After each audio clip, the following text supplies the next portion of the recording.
There's a thing nobody tells you about the frontier. It isn't the weather. It isn't the distance between one water source and the next. It isn't even the silence, though God knows the silence out here has weight to it, a physical pressure that sits on your chest some nights like a stone pulled from a riverbed. What nobody tells you is this: the loneliest place on earth isn't a desert. It isn't a canyon. It isn't a stretch of alkali flat that shimmers and lies to you about water. The loneliest place on earth is standing next to another human being, close enough to hear them breathe, and having absolutely no way to reach them. I've been keeping this logbook since 1871. Started at the year my brother Colt died of fever outside of Tucson, because I needed somewhere to put the words that had nowhere else to go. I've written about cattle drives and dry seasons, and one particularly bad winter when the horses went down one after another like dominoes tipped by an invisible hand. I've written about men I admired and men I buried, and one or two I was glad to see go. But I've never written about anything like what happened at Broken Jaw Creek in the autumn of 1874. What I'm about to tell you is not a love story, though love is tangled up in it the way roots are tangled in creek mud, invisible from the surface, holding everything together underneath. It's not a rescue story either, though somebody got rescued. Maybe more than one somebody. What it is, the only word I've found that fits, is a reckoning. A collision between two people who had given up on the world in different languages, from different wounds, and who found each other at the exact moment when giving up was no longer an option either one of them could afford. I was there. I watched it unfold. I wrote every word down that same night by lantern light, hands still shaking because I knew, the way you sometimes just know a thing, that if I didn't get it on paper, nobody would ever believe me. I'm not sure I believed it myself. The first time I saw Jesse Calloway, he was arguing with a fence post. Not in the way a man argues when he's drunk and looking for something to push back. Not even in the way a man argues when the heat's gotten into his head and loosened the bolts. He was standing at the northwest corner of what used to be his cattle pen, 3 rails left of it, the 4th rotted through and lying in the dirt like it had quit, and he was saying, low and flat and without any particular heat, "Fine, stay down then. That's fine." I'd ridden up from the South Road looking for a place to water my horse, Mabel, who'd been complaining about her thirst in the way horses do, a gradual heaviness at the bit, a shortening of stride, a quality of suffering expressed through the whole architecture of the animal's body. I had a general understanding that there was a working ranch somewhere along this stretch of canyon country. General understandings, I've learned, are worth about as much as the paper they aren't written on. What I found instead was a man who had stopped maintaining his fences. That tells you a great deal about a man out here. A man stops fixing his fences and he's either given up or he's dead. Jesse Calloway, I would learn, was navigating the particular territory that exists between those two conditions. He was maybe 42, 43. Hard to say with men who have lived outdoors their whole lives. The sun takes their years and scrambles them, adds a decade in texture while sometimes leaving a boyishness in the eyes that doesn't match the rest. He was lean in the way of a man who'd been big once and hadn't quite accepted the reduction, yet broad shoulders that had lost their fill, hands that were still large and capable-looking even when they weren't doing anything particular. He had a beard that had gone past deliberate into accidental, and his hat was the kind of beaten-down shape that happens when a hat becomes a habit rather than an object. He turned when he heard Mabel's hooves on the dry ground, and he looked at me with eyes that weren't unfriendly so much as absent. Like the lights were on in the building, but been in the lobby for a while. "There a well here?" I asked. "Round the east side of the house." He turned back to the fence post. "Buckets on the hook." I didn't push for conversation. Men like that, men in the territory between giving up and dead, they don't need conversation. They need to be left alone with whatever particular negotiation they're conducting with the ruined things around them. I watered Mabel. I refilled my own canteen. I was preparing to ride on when something stopped me. I'm not certain what it was. I've thought about it in the months since, and I still can't give you a clean accounting. Maybe it was the silence of the place, not the natural silence of open country, but a specific, human-made silence, the kind that accumulates when no one has spoken a real word in a long time. Maybe it was the single coffee cup on the porch railing, the only object on the property that had been placed with any care. Maybe it was just the fence post lying in the dirt and the way he'd said, "Fine, stay down then." Like he understood it, like he maybe felt the same. I tied Mabel to the porch post and sat down on the step without being invited. He came around eventually, sat in the chair, the one chair on the porch, which told its own story, and looked out at the canyon country the way men look at things they've stopped expecting to give them anything. His name was Jesse Calloway. He'd come out from Missouri in 1863 with a wife named Ruth and a younger brother named Thomas, and a particular kind of stubborn optimism that the frontier tends to either reward enormously or destroy completely, with very little middle ground. He'd gotten the land, built the house. Run cattle for 6 years with steady, if not spectacular, success. Then Thomas got into a dispute with a water rights man from Prescott and came out of it with a bullet in his chest that took 3 days to finish the job.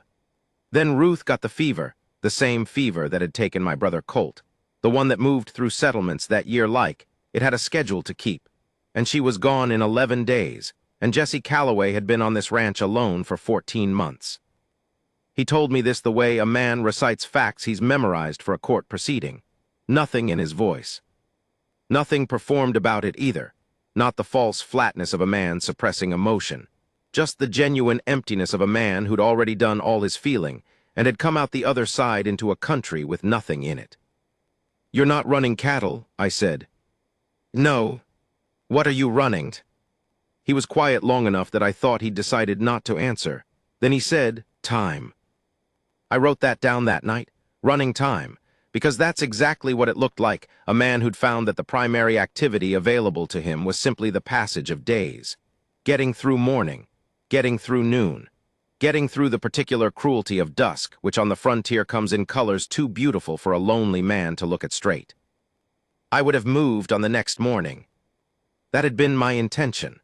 I had a delivery to make to a trading post near the Gila River, a set of surveying instruments belonging to a government man who'd left them behind in a hurry, and my logbook had 3 pages already committed to the schedule I'd laid out for myself. But that night, riding in came Sergeant Aldous Pryor from Fort McDowell, and he brought news that changed the geography of everything. There was a woman, an Apache woman, Ende, to use the right word, though the soldiers rarely bothered, who'd been found 3 days east at the edge of a dry wash below the canyon rim. She'd been found by 2 of Pryor's scouts, barely alive, with injuries that suggested a fall from a significant height. Not an accident, the scouts thought. The way she'd been positioned, the nature of the injuries, it had the look of something done to her rather than something that had happened. The trouble was the fort, or rather what was happening at the fort, which was a situation I'll describe simply as crowded, tense, and politically complicated in ways that the Army preferred not to have documented. There'd been a shooting incident 3 weeks prior. Tensions between the Apache prisoners, because that's what they were, despite the official language, and the soldiers were at a pitch that made adding one more Apache woman to the population a particular kind of volatile. Pryor was looking for somewhere to put her. He looked around Jesse Calloway's property, the broken fence, the empty corral, the porch with its single chair, and he said, "You got the room." Jesse said nothing for a long time. Then he said, "She'll need doctoring." "She's mostly past the worst of it," Pryor said. "Needs rest, clean water, time." There it was again, time, the one resource Jesse Calloway had in abundance. "I don't speak Apache," Jesse said. "She speaks some English," Pryor said. "Enough." "Enough for what?"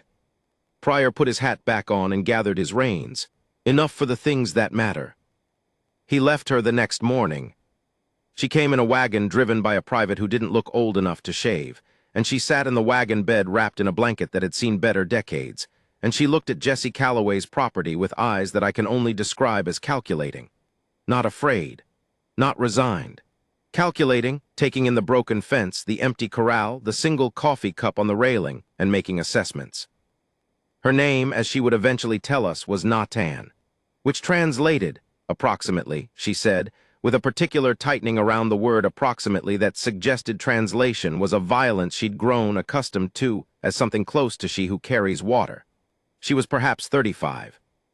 She had a fracture in her left arm that had been set badly and would heal crooked, a deep laceration along her left temple that was still angry and swollen, and a collection of bruises across her ribs that made breathing look like a project. She sat in the wagon and looked at Jesse Calloway, and Jesse Calloway stood in the yard and looked at her. I was behind him, a few feet back, at an angle that let me see both their faces. What I saw was this: two people who had stopped expecting anything from the world, looking at a new and unexpected thing and not knowing, not even slightly, what to do with it. The private helped her down from the wagon with a gentleness that surprised me. She stood in the dust of the yard, one arm bound against her body, and she didn't sway or wince or give anything away. Whatever pain she was in, and she was in considerable pain, I could see it in the set of her jaw, in the precise way she distributed her weight. She had decided not to exhibit it. Jessie said, "There's a room." She said, in English that was careful and deliberate as a man counting money, "I do not need charity." "It's not charity," Jessie said. "It's a room." She looked at him for a long moment. Then she walked past him toward the house, her good hand holding the blanket around her shoulders, her bad arm held carefully against her ribs. Jessie watched her go. He turned back to me with an expression I hadn't seen on his face before, not surprise exactly, but something adjacent to it. Something that looked, faintly, distantly, like the first thin light of a day that wasn't sure yet if it was going to commit to morning. He turned back to the broken fence and stood there for a moment. Then, for the first time since I'd arrived, he picked up a rail. I wrote it down, that too. He picked up the rail and set it back in its notch, not perfectly, not repaired in any real sense, but off the ground, and he stood back and looked at it like a man who's made a small and tentative peace with something. I don't think he knew yet what had started. The next 4 days were the quietest I've ever spent anywhere. Not peaceful quiet. Not the quiet of a Sunday morning or a night with no wind. This was the quiet of two people in close proximity who have both forgotten, or deliberately unlearned, how to occupy space with another living being. It had texture to it. It had weight. Jessie brought her food. She ate it without comment. She slept long hours in the back room, and when she wasn't sleeping, she sat on the floor, not the bed, not the chair in the corner, the floor, and she did something with her good hand and a length of cord that I couldn't identify from the doorway. Some kind of knotwork. Patient and rhythmic, hands moving without her eyes on them. Jessie didn't speak to her except for practical information. "Water's fresh this morning. There's more bread if you want it." She responded to these with a nod or occasionally a word. Yes, no, later. I watched this from the careful distance of a man who understands that some things require space to develop. On the 4th evening, Jessie sat on the porch after supper, his usual position, his usual distance, and Natan came out and stood at the edge of the porch and looked at the sky. The sky at dusk out there is, as I said, almost cruel in its beauty. Reds and oranges that have no business being that vivid, purples that come in from the east as if night is being poured rather than falling. Jessie stared at it with the expression he always wore at dusk, a kind of braced endurance, like a man looking into wind. Natan said, without turning her head, "You look at it like it has done you wrong." Jessie said nothing. She said, "The sky is not responsible for what it is." Jessie turned and looked at her properly for what I think was the first time, not at her injuries or at the practical problem of her presence, but at her. Then he looked back at the sky and said, very quietly, "I know." She went back inside. He sat there for another hour. I wrote it down. All of it. The words and the silences and the particular quality of the light on his face when he turned to look at her. Something in it that I recognized, that I'd seen before in men who'd been in deserts a long time and had suddenly, unexpectedly, caught the smell of water on the air. Not sure of it yet. Not moving toward it. Just aware, for the first time in a long time, that water existed. The trouble came on the 5th night. I heard it before I understood it. Horses.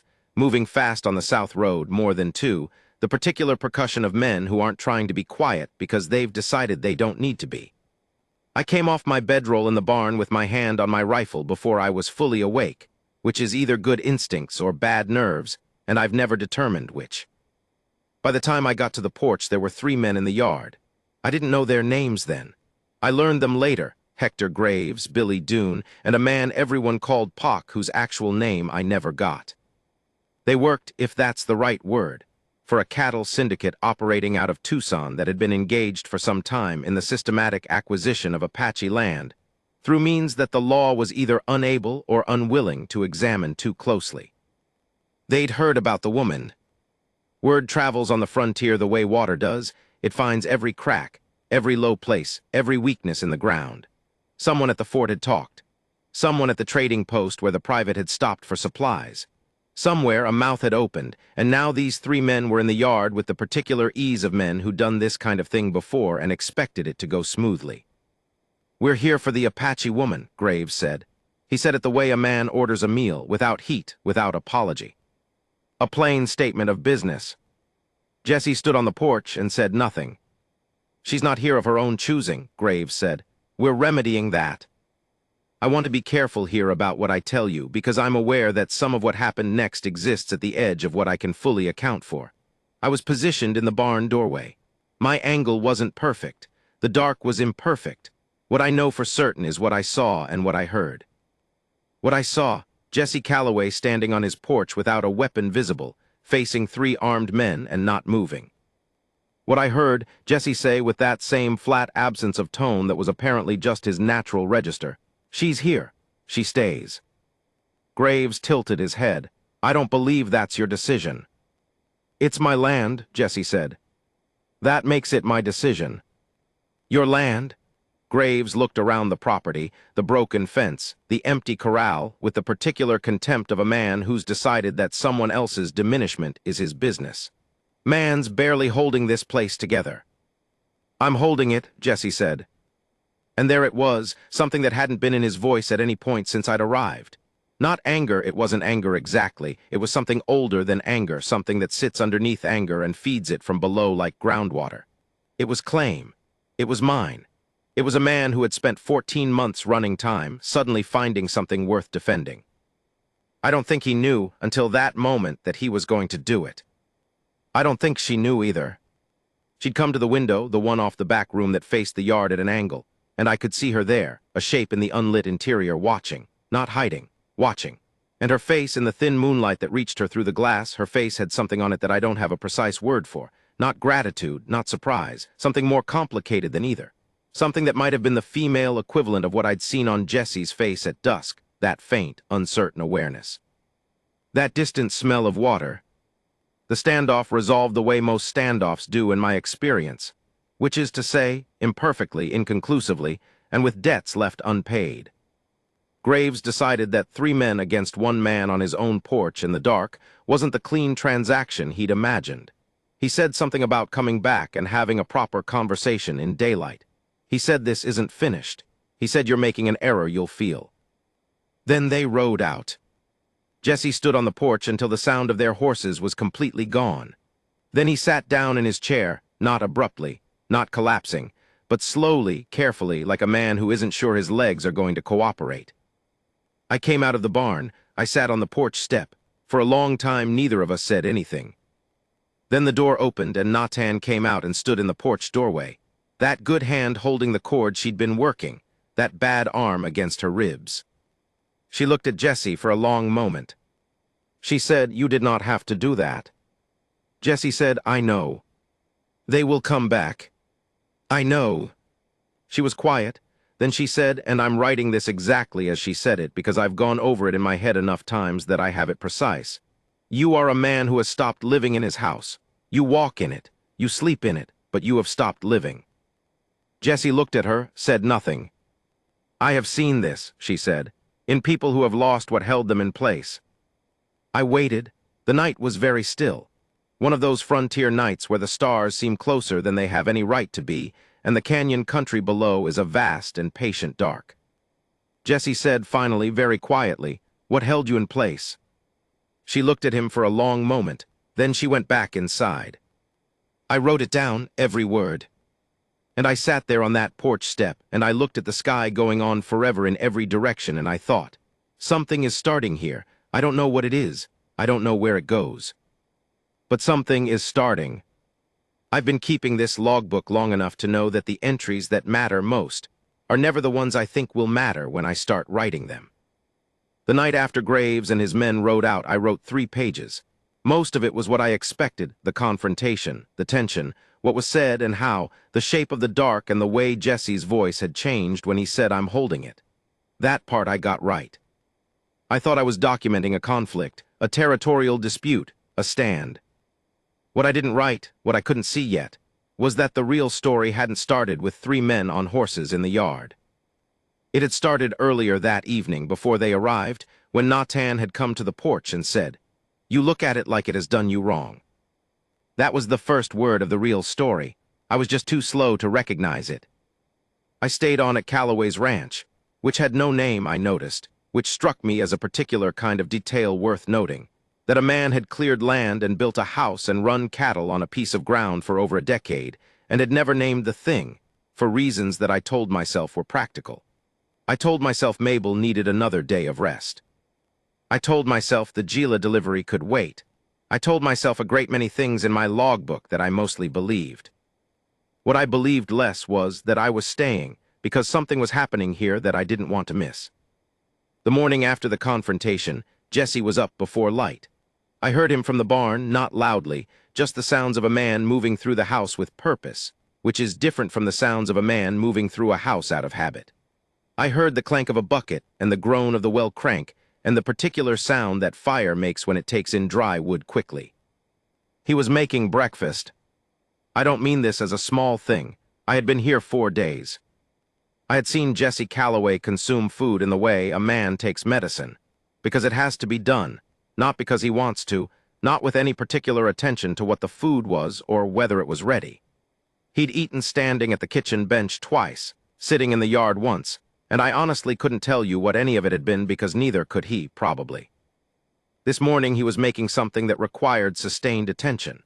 When I came in from the barn, he was at the stove with what appeared to be a genuine intention involving eggs and dried meat and something yellow that might once have been cornmeal. And his face had an expression I hadn't seen before, not happiness. Nothing so grand as that, but focus. The specific focus of a man who has decided that what he's doing right now is worth doing properly. Natan came out of the back room and stopped in the kitchen doorway and looked at the situation. Jessie said without turning around, "You can sit." She sat at the table. She sat very straight, back not touching the chair, bad arm resting on the table in front of her. A posture that was something between dignity and defiance, the kind you develop when you've spent time in circumstances where sitting down is a concession. Jessie set a plate in front of her. She looked at it, she looked at him. She said, "You are trying to do something." He sat down across from her. "I'm making breakfast." "That is not all you are doing." He was quiet for a moment. Then he said, with the particular honesty of a man who hasn't been talking to people enough to learn dishonesty's various refinements, "No, I suppose not." They ate, I ate. Nobody said anything for a while, but it was different from the silence of the previous days. Those silences had been avoidance, 2 people moving around each other the way water moves around stone. This silence had something in it, a quality of shared. 2 people in a room, eating food that one of them had made with something approaching care, and the silence around that fact being a different kind of silence entirely. After she asked him about the corral.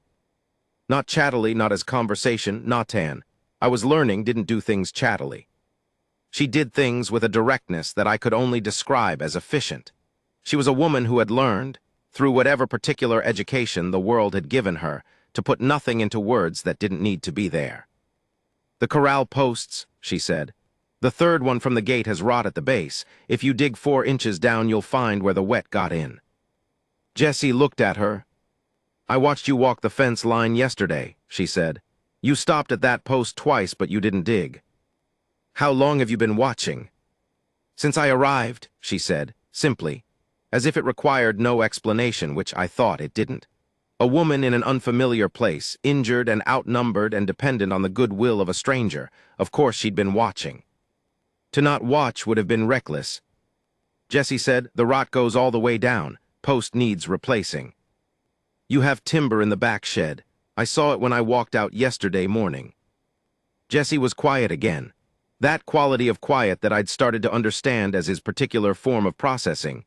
Not absence, not blankness, but something slower than speech, a man who thought in whole paragraphs before he issued a word. Then he said, "You walked the whole property." "Most of it." A pause. "Your east pasture is better than you're using it for." "I'm not using it for anything." "That is what I said." He looked at her for a long moment, and then, and I'm putting this in the logbook because I want the record to be exact, he almost smiled. Not quite. The machinery of it was there, the slight softening around the eyes, the micro-movement at the corner of his mouth. But it had been so long since that particular expression had operated that it didn't quite complete the journey. Almost a smile. I wrote it down. The chord she'd been working with, the knotwork I'd seen from the doorway, turned out to be something that had a name in her language that she told us once, and I didn't attempt to write phonetically because I knew I'd get it wrong. A type of snare. Something used, she said, for small animals, rabbit, ground squirrel. Something with more practical application than it looked like in her hands, which were already planning the movement even while her arm was still healing. She worked on it every evening on the porch. Her one good hand doing the work while the bad arm rested, and her eyes during this work went somewhere that wasn't the ranch yard or the canyon country beyond it. Somewhere interior. I tried once to ask her about it, where she went when her hands moved and her eyes went distant like that, and she thought about it for a moment and said, "Somewhere that is still the right size." I wrote that down and I've thought about it since. Somewhere that is still the right size. I think I understand it. I've had the same impulse, different expression, same need. The logbook, maybe. The act of putting things down in their correct proportions, making the world fit onto paper so it stops being so enormous. Jesse started working on the corral. Not obsessively, he didn't suddenly transform into a driven man, the way these stories sometimes get told, like despair just needs the right trigger and it transforms into industry. It wasn't like that. It was slower and more honest than that. He'd work for an hour and then stop and look at what he'd done with the expression of a man assessing whether it was worth the effort. Sometimes the assessment seemed to go one way, sometimes another, but he kept going back. The rot post took 2 days. She was right about the timber in the back shed. On the second day, while he was digging the new post hole, she came out with her arm still bound and stood beside the fence and talked him through something. I couldn't hear the specific words from where I was, but I could see the quality of the exchange, the way she'd gesture with her good hand toward a section of ground and he'd look where she pointed. She had knowledge about land, Apache knowledge, which was different from settler knowledge in ways I was only beginning to understand were significant. She knew the land from the inside, from centuries of inhabiting it rather than arriving at it. She knew where the water moved underground. She knew what the particular color of the soil in the east pasture meant in terms of what it would grow. She knew things about the canyon to the north that Jesse had lived beside for 11 years without learning. He listened. I want to make sure that lands correctly. He listened. A man who had spent 14 months in a silence of his own construction, who had reduced his relationship with the world to the most minimal possible transactions, listened to this woman talk about his land with the attentiveness of someone discovering that a thing he thought he knew was, in fact, mostly unknown. It did something to his face. I don't have a precise word for it. It was the opposite of the way he'd looked at the sunset. Instead of braced against it, he was toward it, leaning forward a fraction, his whole body at a slightly different angle than it had been the day before.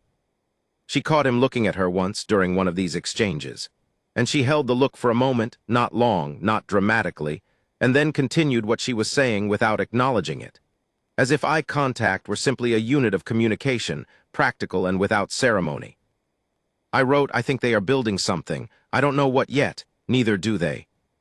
The thing I haven't told you yet, the thing that requires its own space in the telling, is what I learned about how Natan came to be at the bottom of that wash. She told me, not Jesse, me.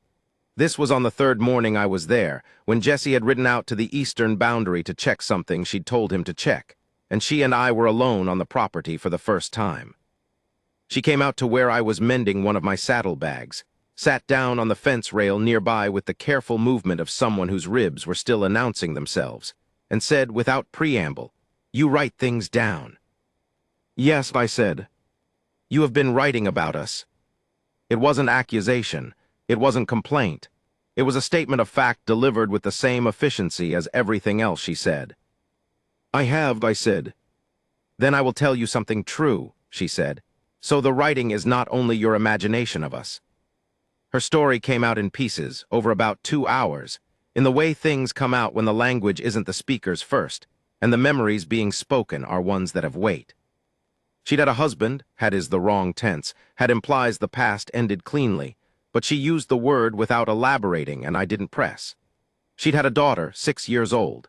She said the daughter's name once and then didn't say it again, and the space where the name had been stayed in the air between us. The syndicate, Graves, and the men he worked for had been operating in the area for 2 years. Not just land acquisition, other things. Things that the army was either complicit in or had been persuaded to ignore. She tried to bring this to the attention of the fort commander. She tried to bring it to the attention of a government representative who'd visited 3 months prior. She'd been specific. She'd been, by her own accounting, careful and precise, and utterly without the kind of anger that could be dismissed. It had made no difference. What had happened at the wash she didn't tell me directly. She told me around it, in the way you tell someone about a thing by describing the edges of it, by cataloging what came before and what came after without describing the center. I understood enough. I understood that it hadn't been an accident and it hadn't been a fall. I understood that Graves and his men, or men connected to them, had decided that a specific and careful Apache woman making specific and documented complaints was a particular kind of problem. She'd survived it. Whatever the center of the story was, she had survived it. She sat on the fence rail with her bad arm across her ribs and the knotwork cord in her good hand. And she told me this without looking at me, her eyes on the eastern horizon where Jessie had disappeared, and her voice had the quality of a woman reading a document, not because she felt nothing, but because she'd already done the feeling, and this was now the record. When she was done, she said, "You can write that."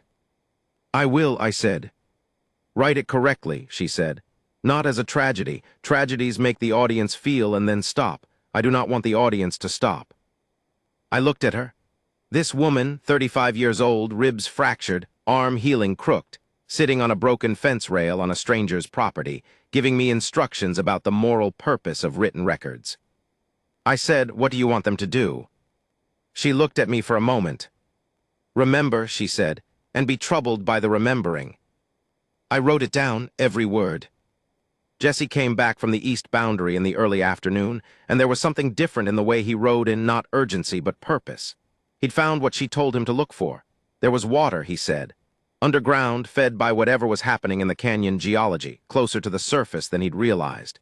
If he dug in the right place, he could have a second well. Maybe a spring feed in good years. She nodded when he told her, as if she'd known, as if she'd been waiting for him to go see it and come back changed by the seeing. He unsaddled the horse and turned it out and then stood in the yard and looked at the property, the whole of it, from the house to the broken fence line to the east pasture she'd identified to the canyon beyond, with an expression I can only describe as spatial.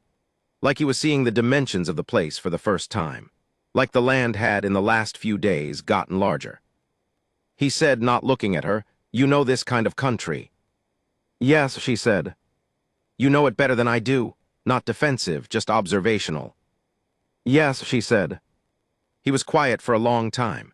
The afternoon was going gold around them, the heat breaking the way it does in canyon country, the shadows of the mesas going long and blue. He said, "I don't know why you're telling me any of this."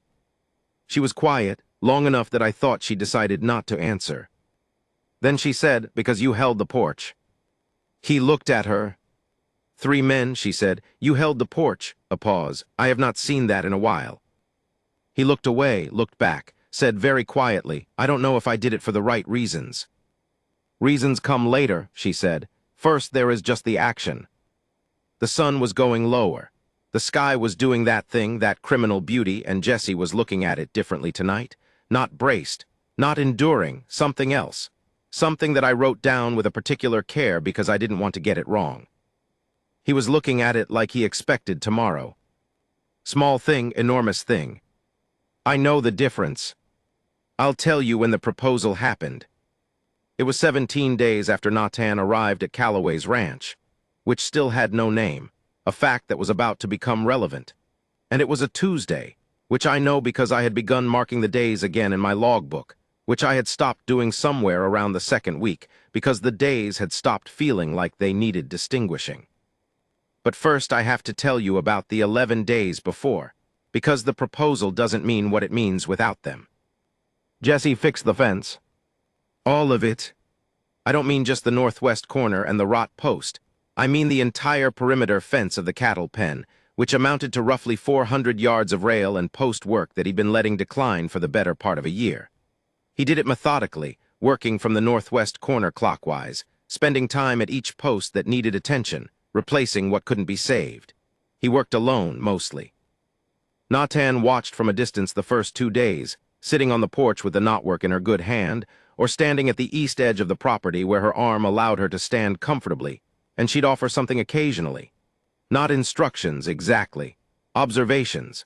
That post's good at the base, but the top rail has a check in it, dry seasonal split it. The angle on that corner brace is fighting the ground, not working with it. She said these things and then returned to what she was doing, and Jesse would look at what she'd pointed to and then do what needed doing. He didn't say thank you specifically. She didn't seem to want him to. On the 4th day of fence work, her arm had improved enough, the swelling down, the skin knitting where it needed to, that she started doing things herself. Small things at first. Carrying water, preparing meals with a one-handed efficiency that suggested she'd been managing alone long enough to have developed systems for it. Then larger things, as the days went on and the arm allowed more. She started on the east pasture, clearing the growth that had reclaimed it, working with a methodical patience that struck me as remarkable given what she'd recently endured, what her body was still recovering from. Jesse watched her do this. He didn't offer to help immediately. He seemed to understand, the way he seemed to understand several things about her before they were said, that the offer would be rejected. He waited until she'd been at it long enough to have established that she was capable of it. Then he came over and worked beside her without ceremony. They worked like that for 2 days, side by side in the east pasture, not talking much, occasionally pointing at something and getting a nod or a word in response. The particular collaboration of people who are good at the same kind of physical work and have discovered, without announcing it, that the other is good at it too. I found this more moving than I expected. I'm writing that down because it surprised me. 2 people working in a field together, there's nothing in that on the surface. But I've seen what the alternative looks like. I've seen Jesse Calloway standing at a broken fence post and saying, "Fine, stay down then." The contrast between that and this man working beside a woman in a field he'd written off, both of them doing the simple, dignified work of tending to something.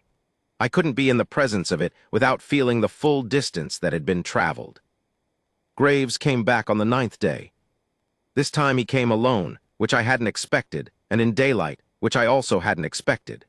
He came in the early morning while Jesse was at the east pasture and I was in the barn and Natan was at the well. He rode in slowly, without the aggression of the previous visit, and sat on his horse in the yard and waited for Jesse to see him and come in from the field. Jesse came. He didn't hurry. He walked in from the east pasture at his own pace, and he was carrying the fencing tool he'd been using, and he stopped about 10 feet from Graves's horse and waited. Graves said, "I'm not here for a fight." Jesse said nothing.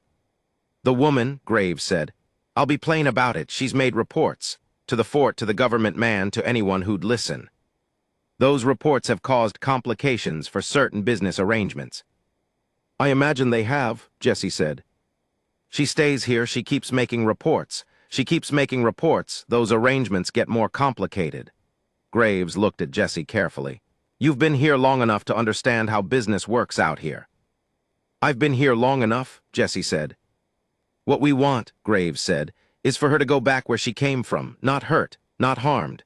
Just back where she came from, away from here, away from the trading posts and the army contacts." Jesse was quiet, that long processing quiet. Graves, misreading the silence, added, "There's money available for the right kind of arrangement. You've got a ranch that could use." "No," Jesse said. "Not flat." Not the flat emptiness of his first days. This no had floor under it. It had foundation. Graves looked at him for a long moment. Something moved through his expression, calculation, and underneath it, something that looked like genuine puzzlement. The puzzlement of a man who has made this kind of offer to men in this situation before and has not been refused. "You understand what I'm offering," Graves said. "I understand what you're offering," Jesse said. "And you're refusing." "I'm refusing." I watched this from the barn doorway. I had my rifle. I didn't lift it. Somehow I understood that lifting it would change something essential about what was happening, that this needed to be Jesse's refusal, clean and without backup, or it wasn't the same thing. Graves turned his horse. He was almost to the yard's edge when he turned back. He said, "There are men who'll make this property considerably less comfortable than it currently is." Jesse said, "There are men who have tried to make things I cared about gone before." Graves waited. Jesse said, "I'm still here." Graves rode out. I let out a breath I didn't know I'd been holding, and I made a note in my logbook. Jesse Calloway has decided to care about something again. This is both the best and most dangerous development so far. Natan had heard it from the well. When Jesse came back around to the east side of the property, she was standing at the edge of the pasture, watching him come. He walked up to her, and they stood about 3 feet apart, and she looked at him for a long moment. She said, "You refuse the money." "Yes." "He will make difficulties." "Yes." "You understand what you are choosing." "I'm beginning to," he said. She looked at him, that calculating intelligence, that quality of assessment, but now with something added to it, something beneath the calculation that was more personal, more present. She was seeing him, not the broken fence and the single coffee cup and the man running time. Him, the man who'd picked up the rail, the man who'd made breakfast, the man who'd listened. She went back to work, so did he. I wrote, "Something has shifted. I can feel it, but I can't yet name the shape of it." I'm going to tell you about the conversation on the 14th night, because it bears directly on what came after. They'd started talking in the evenings. This sounds simple, but it wasn't. It had developed gradually, the way most things between two careful people develop. First, there had been practical exchanges, then observations, then something that was beginning to resemble actual conversation, with the quality of people who are genuinely curious about each other's minds, rather than just managing the logistics of proximity. On the 14th evening, Jesse asked her where she'd learned to read the land the way she did. She told him, in the way she told me things, with the edges first and the center gradually, about growing up in the canyon country north of here, about a grandmother who knew the water tables the way a physician knows the body, about what it meant to know a place not as property, but as relative, as something you were in relationship with rather than something you possessed. Jesse listened. When she'd finished, or reached a pause that might have been the end, he said, "I've been here 11 years and I've been treating this place like a problem to solve." "Yes," she said, "I saw that." "From the wagon," he said, "when you first came." "Yes." He was quiet then. "What did you see?" She thought about it. A man who built a thing and then forgot why he built it. He nodded slowly. Not as if this was new information, more as if it was old information that had just arrived in the correct language. He said, "Ruth, my wife, she had a name for this place. She'd picked it before we even got here from a letter written by the man we bought the land claim from.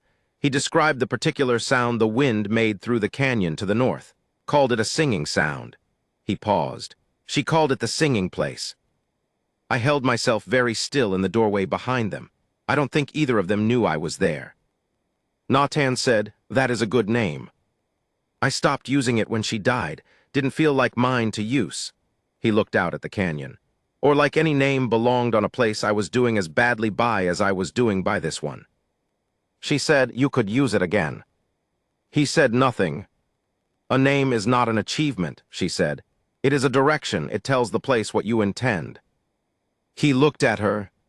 She looked back. That steady, direct look that was just communication, just presence, nothing evasive in it, nothing decorative.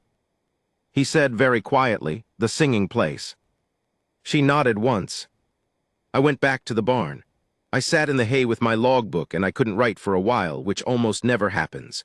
I sat with the pen in my hand and the page blank and the night going on outside, and I thought about what I'd just witnessed. A man naming his land. Out here, where land is everything, property, survival, identity, future, the naming of a thing is an act of profound commitment. Jesse Calloway had spent 14 months refusing that commitment to the place he lived in, and I had just heard him make it. He hadn't even noticed that was the thing. It had happened naturally, drawn out of him by the specific gravity of a conversation with this woman, and he hadn't treated it as a declaration. He'd just said the name, like it was already true. I wrote, "He has given the ranch a name. This matters more than I can properly explain." The proposal happened 3 days after that. Tuesday morning. The dry season was settling in. The air had that particular quality it gets in the canyon country in late autumn, thin and bright and without mercy. The kind of air that makes distances look smaller than they are and makes everything look like it might shatter if you touched it too quickly. Jesse was at the new post hole. He'd started on the addition to the east pasture fence that would be necessary if he intended to run cattle in it again. And he did intend this, I had understood, by the way he'd started making the plans explicit. He'd been talking to me in the evenings about what he'd need. New stock, a bull, the cost, whether the spring feed Natan had identified would support it. He was talking about the future. I cannot overstate what this meant, coming from a man who had been running time. Natan came out from the house at about mid-morning. She was dressed differently. She'd gotten different clothing from somewhere. I don't know the details, but she was wearing something of her own rather than what Pryor's men had given her, and it changed something about how she stood, how she occupied space. More settled, more herself. She walked to where Jesse was working and stood beside the post hole, and he looked up at her. She said, "I want to say something to you, and I want you to hear it before you respond." He straightened, rested the post digger, looked at her. She said, "I have been here 17 days. In that time I have walked every inch of this land. I know its water. I know its pasture. I know the North Canyon and how it feeds wind in 3 seasons and blocks it in 1. I know where the deer come down in the morning, and where the ground holds moisture past the dry season." She paused, he waited. "I have nowhere to go," she said. "Not nowhere in the sense of no physical place, there are places. But I came here through a situation that has changed certain possibilities for me. The people I would return to are scattered or gone. The land I came from, some of it is not accessible to me now. And Graves and men like him will follow me wherever I go that is close enough to their business to matter." Jesse said nothing. His face was very still. "I also know," she continued, "that you are a man who has been alone for 14 months and who had started to believe that alone was what he was going to be. And I know that this," she gestured, a gesture that took in the property, the new fence posts, the cleared east pasture, the work of the last 17 days, is not the work of a man who wants to be alone. It is the work of a man who is trying to have something to come home to. He looked at her for a long time. I don't know what he was looking for. I think he found it. She said, "I am proposing an arrangement. This is the moment. I want to be exact about this. Not," and here she paused, and for the first time in 17 days she looked away briefly, looked at the canyon, and when she looked back there was something in her face that was the closest to uncertain I had ever seen from her. Not what that word might suggest. Not yet. Possibly not ever. That is for later if it comes. She met his eyes. "A partnership. I know this land better than you do. You have the legal claim to it and the resources to work it. I have the knowledge to work it well and the reason to need a place that is defensible." She said that word carefully, like it meant more than one thing, which I think it did. "Together this land can be more than either of us can make it separately. You get a ranch that might survive. I get a place where I have some ground under my feet." Jesse was very still. "I am also aware," she said, and now there was something almost dry in her voice, a thin edge of something that might have been Natan's version of humor, "that I am proposing this to a man who fixed 400 yards of fence in 11 days and started calling his land by a name again. So I do not think I am entirely misjudging the situation." He looked at her for what felt like a long time. The thin, bright autumn air was between them, the canyon going on behind her, the sky enormous overhead. He said, "You should know something first." "Tell me." "I don't know what I have to offer," he said. "I know what the land has, I know what the work is. But He paused, and the honesty in his voice was of the rawer kind, the kind that costs something, the other part. "What a person offers. I haven't been that in a long time. I don't know if I have it left." She was quiet for a moment. Then she said, "Neither do I." He looked at her. "But I watched you stand on a porch," she said, "and I watched you listen, and I watched you pick up a rail." A silence. "These things add up," she said. Another silence. Longer. The canyon somewhere making that wind-singing sound that Ruth had named once from a letter before any of it. Jesse said, "All right." She waited. He said, "All right, yes." She nodded once, the way she did things without ceremony, without excess, efficiently, as if it had been confirmed and could now be acted upon. But before she turned back to the house, something happened that I almost missed, that I almost let go unrecorded, but that I believe is the most important thing I saw in all those weeks at the singing place. She put her good hand on his arm. Not a grip, not a gesture with any particular weight behind it, just a placement. A hand on an arm for about 3 seconds. He looked down at her hand, then back at her face. She had already turned and was walking toward the house. He stood at the post hole for a long moment after she'd gone in. I watched from the barn, having been entirely motionless for what felt like a long time. He stood there with the post digger in his hands, and the morning all around him, and the canyon singing the way it apparently always had, and then he went back to work. Not feverishly, not with some new dramatic energy. Just back to work, because there was work to do, because it was now in some way that I don't fully have language for his work to do. Not the work of passing time, not the work of maintenance for its own sake, work toward something. Work toward a future. I went inside and I sat down with my logbook at the kitchen table and I wrote for 2 hours. I wrote everything I've told you here and more besides, and when I was done I sat and looked at the pages and I thought about what she'd said on the second day, remember, and be troubled by the remembering. I think I know what she meant now. She meant that a story that only makes you feel something and then lets you stop is a story that has done only half its work. The other half, the part that troubles you, is when you carry it with you out of the moment, when the specific weight of 2 people on a frontier ranch in 1874 sits on your chest at 3 in the morning and makes you think about what you've been maintaining and what you've let go to rot, and whether the difference between a man running time and a man running a life is just the question of whether you believe something is worth the fence work. I don't have a clean ending for you because there wasn't one. There was an arrangement made and a future begun, and 3 men out there somewhere with unfinished business, and a canyon that sang in the right kind of wind. There was a ranch that had a name again, and a woman who would, in the coming months, make reports that caused significantly more complicated difficulties for a particular syndicate's significantly illegal operations. Reports that this time were documented, witnessed, and backed by a man with a legal land claim, and a considerable stubbornness about things he'd decided to hold. There was a night 2 weeks later when I finally rode out to complete my Gila delivery, and Jesse Calloway stood at the gate of the singing place and Natan stood beside him, some feet away, some appropriate and honest distance between them that had nothing performed about it. And I shook his hand and said something I don't remember, and he said something back I do remember, which was, "Write it straight." I said I would. I have tried. What happened between them after? What grew or didn't grow in the space those few feet represented? Whether the land gave them what they were working toward? Whether Graves and the syndicate found the complications they eventually created more than they'd bargained for? I've heard things in the months since, at trading posts and army posts, and one particular conversation with Aldous Pryor that he ended by staring into his coffee for a long time and saying only things seemed to be going. But I've heard things in the same way you hear things about a country you've passed through once and still think about. I'm still thinking about it. I think about the fence post in the dirt. I think about the hand on the arm, 3 seconds, and him looking down at it. I think about a man saying the name of his ranch into the autumn air, like he was placing it back in the world after a long time of hiding it.